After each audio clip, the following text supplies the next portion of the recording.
ایمان پلورونکی 29مه برخه.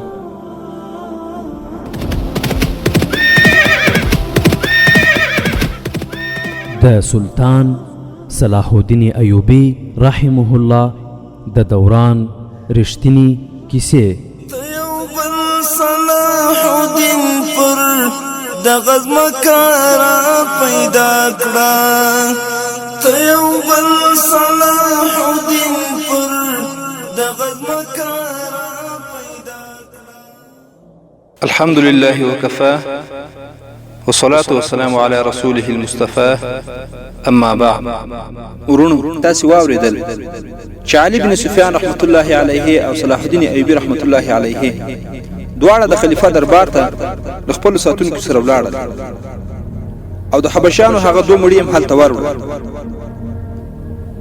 او وروسته له هغې خلیفہ ته وویل چې نجلۍ به ژوندۍ یا مړه د ته رارسوي او ورته پیدا کوي به. او دا مو هم واورېدل چې هغه دوه تنو حبشانو چې نجلۍ ورسره وه ام عراره یې ویوړه او یوې داسې عجیبې او غریبې کلا ته یې ویوړه چې هلته د دوی دیوتا یا مجازي خدای اوسېده او د کیسې دغې برخې ته رارسېدلي وو. ام عراره د هغه څنګ ته نږدې شوه، ویې ویل هو ومې پېژنده، ته هماغه نه یې چې ما پاس لیدلی وې؟ تاسو قبله کړی یم؟ مذهبي مشر ورته وویل هو، سر له اوسه ته زما ناوې. دوی دې هم دلته وي. وربشو علي بن سفیان رحمت الله علیه. علي بن سفیان رحمت الله علیه چې کله د خلیفہ دربار ته ورغلی و، د حبشانو له ټولۍ هغه 15 تنه حبشان هم راوستي وو چې د تختونکو په قبیله پورې مربوط او له هغوی څخه تحقیقات هم پیل کړي. هغه 15 تنه حبشي ساتونکي چې علي بن سفیان رحمت الله علیه د خلیفہ العادل د ساتونکو له کندک څخه راوستي وو، هغه ته وویل زه تاسو ته نور هیڅ ویلای نشم. ما ته مې پلار ویلي و چې مذهبي مشر نجلۍ ته یو ګل وربوی کوي چې د هغې له بویولو سره له نجلۍ له ذهنه وځي چې هغه څوک وه، له کومه ځایه راغلې وه او څه ډول راوستل شوې وه، او له دې څخه وروسته هغه د مذهبي مشر وینځه شي او د دنیا پلید او مردار شیان هم ورته ښکلي ښکاري. او همدا نجلۍ بیا مذهبي مشر تر 3 شپو پورې له ځانه سره په زیرزمیني کې ساتي. دا 15 واړه حبشان له هغې قبیلې څخه وو، کومو څلورو چې ام عراره تښتولې وه. علي بن سفیان رحمت الله علیه هغوی ته ویلي وو څرنګه چې تاسې له همغې قبیلې څخه یاست چې هر 3 کاله وروسته جشن جوړوئ او تاسې هم د جشن لپاره رخصتي اخیستې وه، نو ځکه به تاسې ته معلومه وي چې نجلۍ څه ډول تښتول شوې.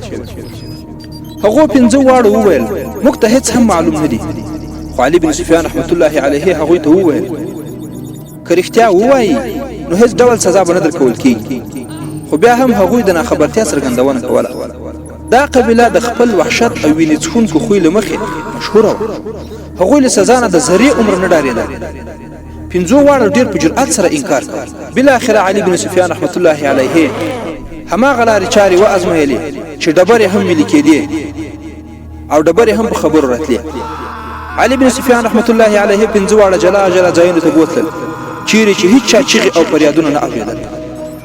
هلته به چې کوم مجرم له ډېر تکلیف او شکنجې څخه مړ هم سو نو چا هم پروا نه کوله. خو دا 15 واړه سوډانیان ډېر کلک ښکارېدل. ټوله شپه یې تکلیفونه وزغمل. علي بن سفیان هم ټوله شپه ویښ و. په آخر کې هغوی په داسې ازموینه کې واچول شول چې دغه ازموینه وروستۍ حربه ګڼل کېده او دې ته یې څرخي شکنجه ویله. د آرت په څیر به پر یو لویه اربه ملزم څملاو او لاسونه او پښې به په میوګه باندې وروتړل. بیا به چې کله د آرت اربه لیک څه تاو کړه نو د مجرم پښې به له زنګنونو او لاسونه به له اوږو نه بیلېدل. ځینې وخت به یې اربه یو څه تاو کړه او بیا به یې ودرول. د سزا ورکولو دغه طریقې به مجرمان بېهوښه کړي. سهار مهال یو د پاخه عمر سړي علي بن سفیان رحمت الله علیه ته وویل زه په هر څه پوهېږم خو د دیوتا له ویرې یې نه وایم، ما به په ډېر بد مرګ ووژني. په دغه حالت کې علي بن سفیان رحمت الله علیه ورته وویل تر دې سخت مرګ هم کېدای شي چې زه تا پرې وژنم. که ستاسې خدای رښتینی وای نو هغه به تاسې له دغه شکنجې څخه بچ کړي وای. ته که له مرګ نه ویرېږې نو مرګ خو دلته هم شته. ته خبره وکړه زما لاس کې هم یو داسې دیوتا دی چې تا به ستا له دیوتا نه وژغوري. دا سوډانی حبشي څو کرتې بېهوښه شوی هغه دیوتا نه خو خپل مرګ په خپلو سترګو باندې لیدلی و. علي بن سفیان رحمت الله علیه د هغه ژبه خلاصه هغه یې له شکنجې نه راپرانیست، خوراک څښاک یې پرې وکړل. هغه ومنله چې ام عراره د هغوی د قبیلې څلورو کسانو تښتولې. هغوی څلور واړه په رخصت باندې تللي وو او هغه دا هم وویل چې په کومه شپه او په کوم وخت کې نجلۍ تښتولې. دا 5 حبشان چې علي بن سفیان نیولي وو په هغې شپې پیره وو. له تښتوونکو نه یې 2 باید دننه راغلي وای. د لویې دروازې نه د راننوتلو لاره چاره همغو جوړه کړې وه او له هغوی سره یې په تښتونه او تېښته کې مکمله مرسته کړې وه. دې حبشي وویل چې دا نجلۍ به د دیوتا د قرباني په ځای کې قرباني کیږي. هر 3 کاله وروسته د هغوی قبیله 4 ورځنی جشن جوړوي، خو دا قرباني کېدونکې نجلۍ به له خپلې قبیلې څخه نه وي. شرط دا دی چې نجلۍ به د بل هېواد وي او بل شرط هم دا دی چې نجلۍ به سپین رنګي د لوړې کورنۍ لور به وي او دومره به ښکلې وي چې خلک به یې په لیدلو حیران پاتې شي. دغه نجلۍ به دیوتا ته قرباني کېږي. علي بن سفیان رحمت الله علیه وپوښتل د دې مطلب خدا شو چې ستاسې قبیله هر کال له بهر نه یوه ښکلې نجلۍ راتښتوي؟ حبشي وویل نه دا غلطه ده. سوډاني ورته وویل میله هر 3 کاله وروسته وي. د نجلۍ قرباني له 5 میلو یعنې له 15 کلونو وروسته کېږي، خو مشهوره دا ده چې هر 3 کاله وروسته یو نجلۍ قرباني کېږي. هغه د خپل پلار په حواله هغه ځای وښود چیرې چې قرباني کېږي او حبشانو هم خپل مذهبي مشر د خدای زوی ګاڼه نعوذ بالله من ذلک. د میلې له ځایه 1 یا 1.5 میل لرې یوه غرنۍ سیمه چې ځنګل یې هم لري. دا سیمه ډیره پراخه او پلنه نه وه. د هغه ځای په باب مشهوره وه چې هلته دیوتا اوسي او د هغه د خدمت لپاره پیریان او کاپیري هم اوسي. خلکو ځکه دا خبرې منلې چې د بیدیا په منځ کې یوه غرنۍ سیمه شنه او خړوبه چې د الهي قدرت یوه حیرانونکې کرشمه وه. همدا د دیوتاګانو هستوګنځای کېدای شو. په هغه سیمه کې د فرعونیانو د زمانې کنډرې وې. هلته یو جهیل هم و چې کوچنی کوچنی نهنګان پکې موجود و. د قبیلې کوم سړي به چې لویه ګناه وکړه هغه به یې مذهبي مشر ته وسپاره. مذهبي مشر به هم هغه ته داسې سزا ورکوله چې جهیل ته به یې غوځار کړي چې نهنګانو به وخوري. مذهبي مشر به همدې کنډر کې اوسېده. د هر 15 کلونو په اخرو ورځو کې به له بهر نه یو نجلۍ راتښتول کېده او مذهبي مشر ته به یې وسپاره. مذهبي مشر به په نجلۍ یو ګل بوی کاوه چې له بوی کولو سره به د نجلۍ له ذهن نه دا خبره ووتله چې هغه څوک وه، د کومه ځایه راغلې وه او چا راوستې وه. لکه څنګه چې د ام عراره په کیسه کې تېر سو. په دې ګل کې به کوم نشه کوونکی بوی هم واچوه چې د اغېز له مخې به په هغه مذهبي مشر دیوتا او خپل څښتن یا میړه ګاڼه، یعنې هغې نجلۍ به دغه دیوتا خپل میړه ګاڼه. هغې ته به د هغه ځای مردار څیزونه هم ښه ښکارېدل. نجلۍ په همدې کنډرو کې قرباني کېږي او مذهبي مشر به هم نجلۍ له ځانه سره ساتله. په هغه ځای کې 4 سړي او 4 خپلې ښځې اوسېدې. له هغوی پرته بل څوک د غره دننه ځایونو ته ورتللی نه سوی. او کله چې نجلۍ د قرباني ځای ته بیول کېږي هغه دا احساس هم نه کوي چې ګوندې سر یې غوڅېږي. هغه له ویاړ او خوښۍ سره مري. تنه یې نهنګانو ته په جهیل کې اچول کېږي. د سر ویښتان یې پرې کېږي او په کورونو تقسیمېږي. د هغې ویښتان سپېڅلي ګڼل کېږي او د نجلۍ هغه سر چې د دې له تنې څخه یې راجلا کړی وي د وچېدو لپاره په یو غار کې ایښودل کېږي او دا نجلۍ هم چاته نه ښودل کېږي. خیر دا و د دوی د میلې په اړه باندې معلومات.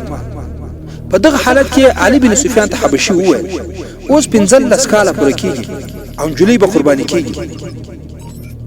موږ 9 کسه سړي د مصر په پوځ کې څیره شوي وو. څرنګه چې موږ زړور او وحشیان ګڼل کېږو نو ځکه د خلیفه د ساتونکي کنډک لپاره ټاکلي 2 میاشتې وشوې چې موږ نجلۍ لیدلې. دومره ښکلې نجلۍ موږ هېڅ کله هم لیدلې نه وه. موږ ټولو دا پرېکړه وکړه چې دا نجلۍ به تښتوو او د قرباني لپاره به یې وړاندې کوو. زموږ یو ملګری چې بله ورځ ووژل شو خپل کلي ته ولاړ او د قبیلې مشر ته یې وویل چې دا ځل یې د قرباني لپاره موږ نجلۍ راوړو. نو موږ هم نجلۍ وتښتول او بالاخره دی اقرار شو. دا کیسه چې سلطان صلاح الدین ایوبي رحمت الله علیه ته واورول شوه هغه په ژورو سوچونو کې ډوب شو. علي بن سفیان د هغه د حکم په انتظار و. صلاح الدین ایوبي نقشې ته وکتل وی وی که دا ځای وي نو دا خو زموږ له کنټروله وتلی دی. تا چې د ښار له پخوانیو خلکو کوم معلومات لاسته راوړي دي له هغې ثابتېږي چې فرعونیان سلونه کلونه پخوا تېر سوي خو فرعونیت لا تر اوسه پاتې دی. د مسلمان په حیث په موږ باندې فرض ده که لرې تلای نه سو نو په دې نږدې چمګاونډ کې خو باید شرک او کفر له منځه یوسو.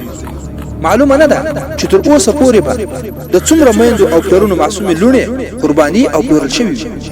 موږ باید د دیوتاګانو تصور ختم خلک په دیوتاګانو دوکه کېږي او بیا د خلکو لوڼې د همدغو تش په نامه مذهبي رهبرانو د نفسي غوښتنو ښکار کېږي. علي بن سفیان رحمت الله علیه وویل زما د استخباراتو د ادارې سړو خبر راکړی چې زموږ څو تنه قومندانان او د مصر څو شتمن خلک دې مېلې ته ورځي نجونې اخلي او یا د څو ورځو لپاره په کرایه راولي. د اعمالو په تباهي سربیره د سودانیانو د لرې کړی شوي پوځ سپاهیان او صاحب منصبان هم دې مېلې ته ورځي.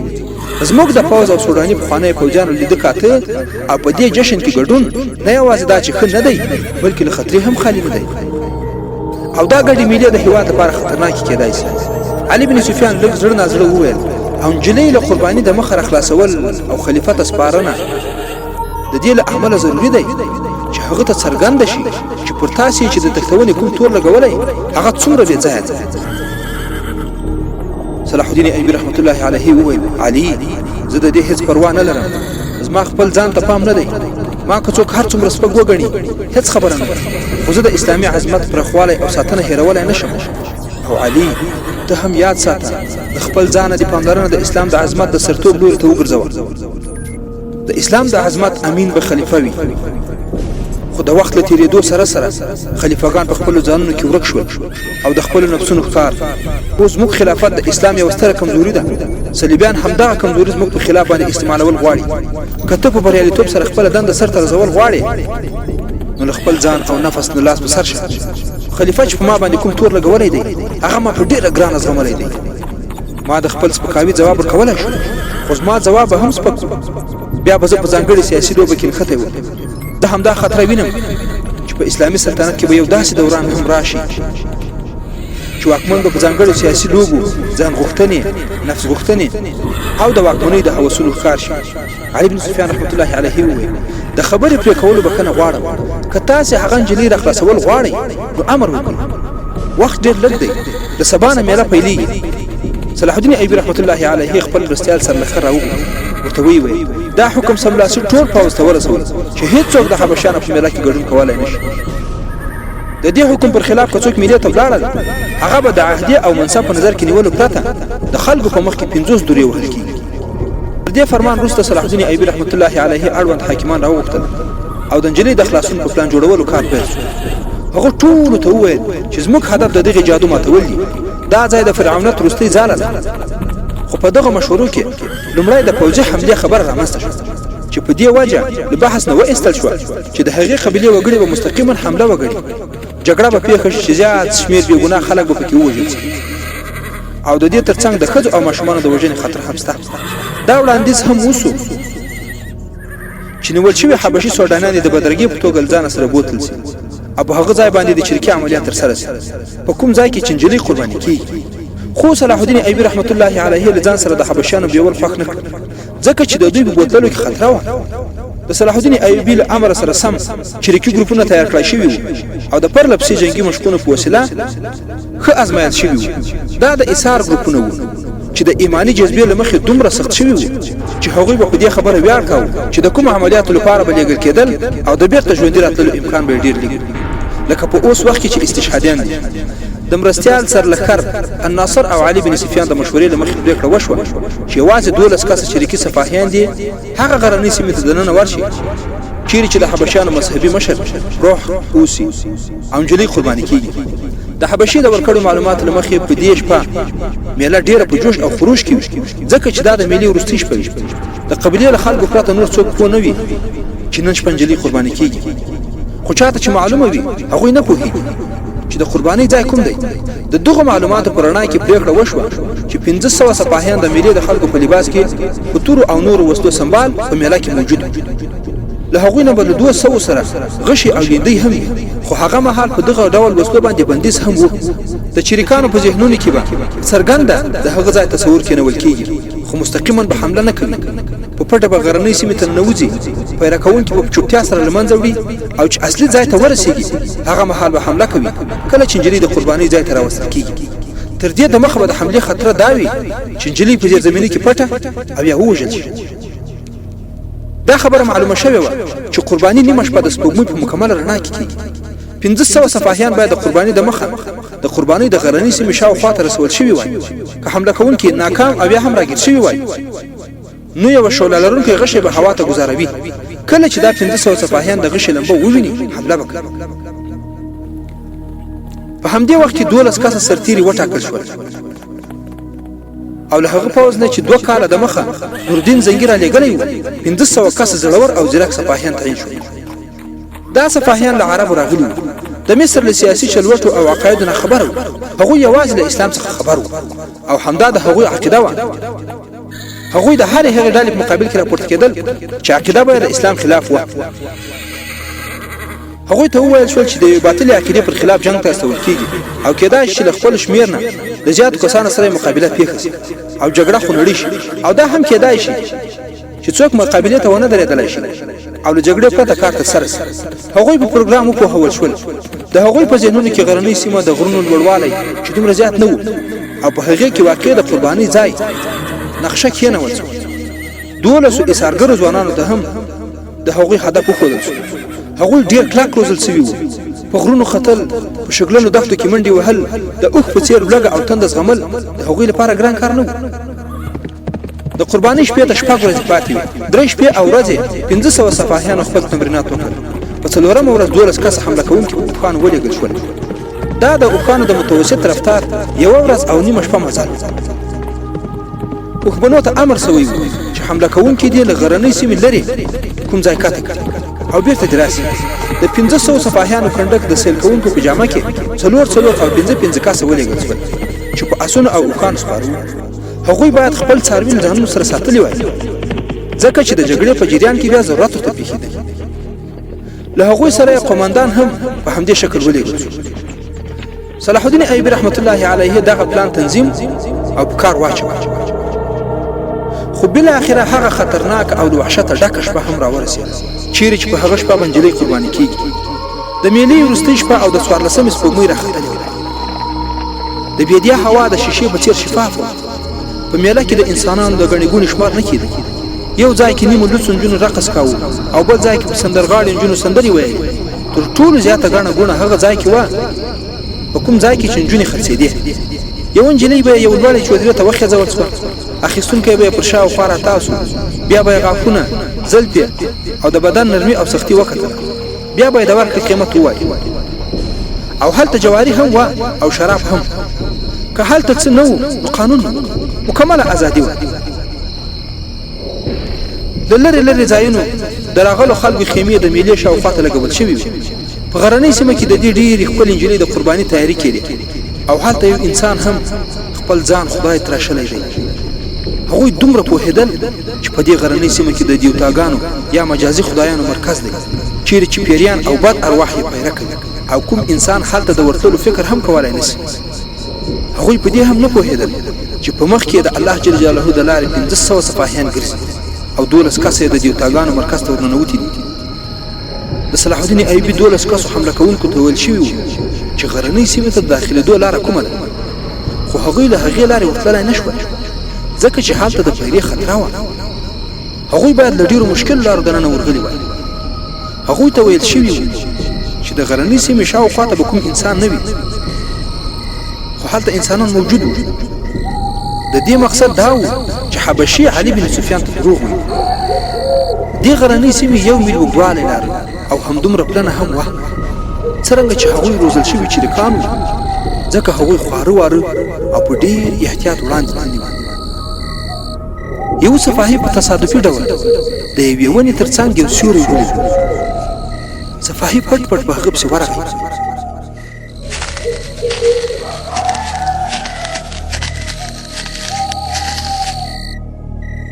حمله یې پرې وکړه. هغه له ورمېږه ونیو او د خنجر څوکه یې ورته په سینه کې کېښوده. هغه ترې په اشارو کې پوښتنه وکړه. حبشي هم په اشاره ځواب ورکړ چې دا ګمان ترې کېده چې دلته پیره موجوده ده. د هغه حبشي ورمېږې پرې کړ او مجاهد لا په احتیاط مخ په وړاندې روان شو. ناڅاپه ځنګل ته ورسېد او غر یې مخې ته سپوږمۍ په راپورته کېدو وه، خو ونو او غونډه یې تیاره جوړه کړې وه. هغوی په غونډه یې باندې له یو بل نه لږ لرې لرې ور وختل.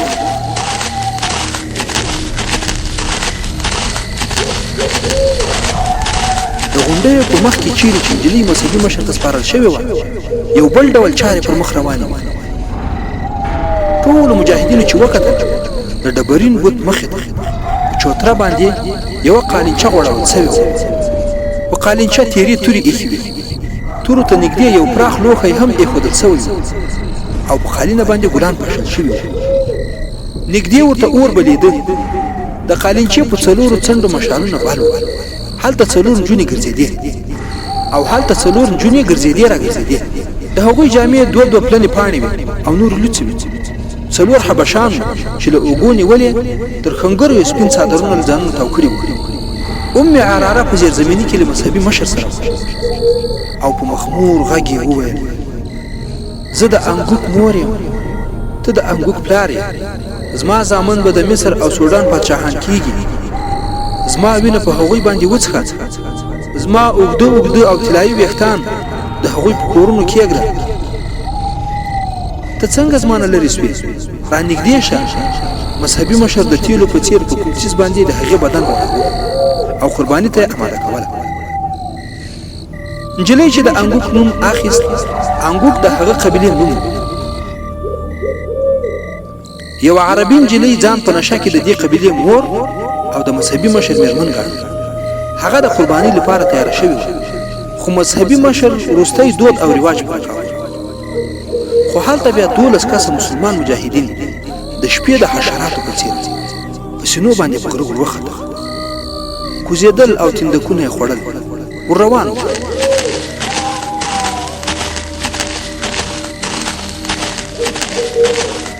ډېره ګرانه سیمه، زیاتره بوټي ازغې لرونکي وو. سپوږمۍ د اسمان منځ ته را رسېدلې وه او هغوی هم د ونو له منځه د سپوږمۍ شغلې لیدې. په دې رڼا کې یو حبشی ولید چې په یوه لاس کې اوږده برچه او په بل لاس کې ډال و. دا هم د دیوتاګانو د پلازمېنې څوکیدار و. د ده په چوپتیا کې وژنه ضروري وه، خو هغه داسې ځای ولاړ و چې د شال لوري پرې حمله کېدای نه شو او مخامخ مقابله هم ښه نه وه. یو مجاهد په ځنګلي بوټو کې غلی کېناست. دویم یې د حبشي پیردار مخې ته یوه ډبره ور وویشته چې د پرېوتلو او ورغړېدلو سره یې غږ پیدا کړ.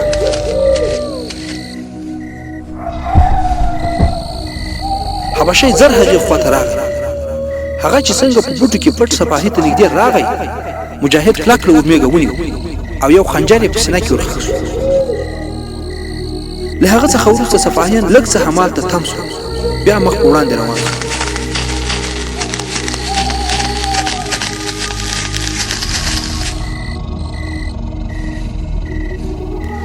ام عراره د قربانۍ لپاره تیاره شوې وه.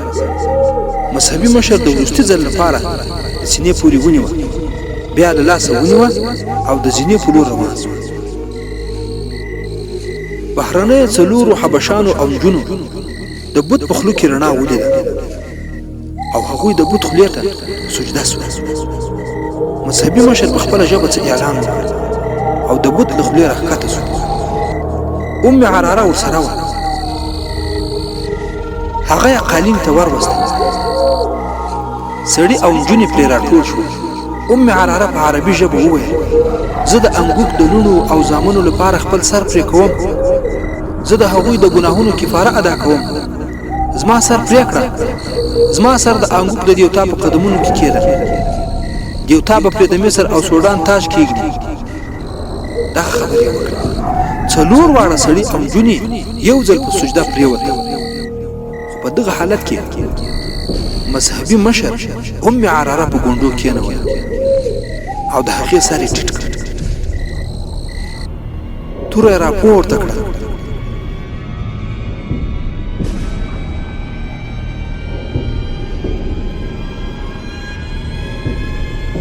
چې د لاس په اندازه پلنه یو تن حمله کوونکی مجاهد چې تر ټولو د مخه ودرېد او دغه ننداره یې ولیده، هغه په ځان پسې راتلونکي په کرار منع کړه. د غونډۍ له لوړه یې چوتره او ډبرینه څېره ولیده. په چوتره باندې یوه نجلۍ په ګونډو ناسته چې سر یې ټیټ کړی و. روښانه سپوږمۍ، چراغان او د غټو غټو مشالونو او د لمر په څېر روښنایي جوړه کړې وه. د نجلۍ په څنګ کې د ولاړ سړي په لاس کې توره وه. په ځنګنونو ناسته نجلۍ لوڅه لغړه وه. د هغې د بدن له رنګه څرګندېده چې حبشي نه ده.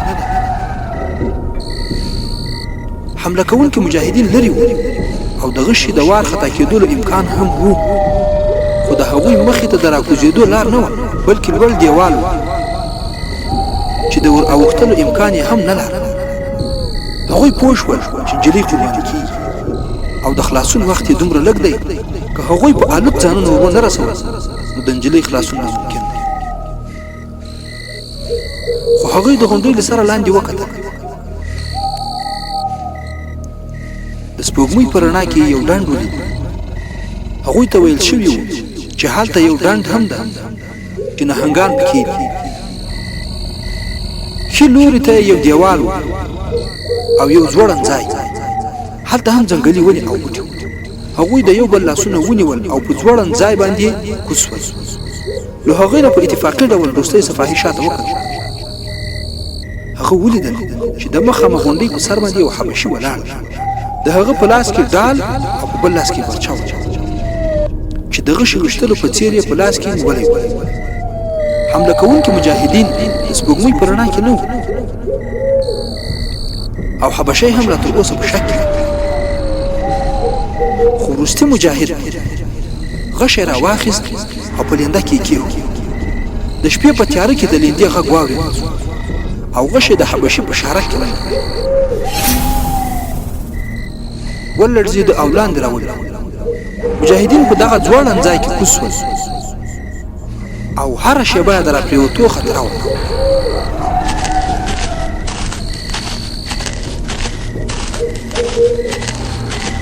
هلته بیا مذهبي مشر توره د ام عراره پر څټ کېښوده او بیا یې پورته وړه. په دغه حالت کې نجونې او سړي له سجدې راپورته شول او په ګونډو ناست وو او په غمجن او روغ اوازونو یې کومه سندره ویله. دا د یو ډول غږونو انګازه وه چې د دې دنیا نه ښکارېده. په غرونو او غونډیو کې په راګیره تنګه دره کې هرې خواته د جادو په څېر اغېز خپرېدو چې د بهرنۍ نړۍ هر انسان پرې یقین کولی شو چې دا د انسانانو نه د دیوتاګانو هستوګنځای دی. مذهبي مشر توره پورته کړه. اوس یو دوه ځلې د ساه اخیستلو وخت پاتې و.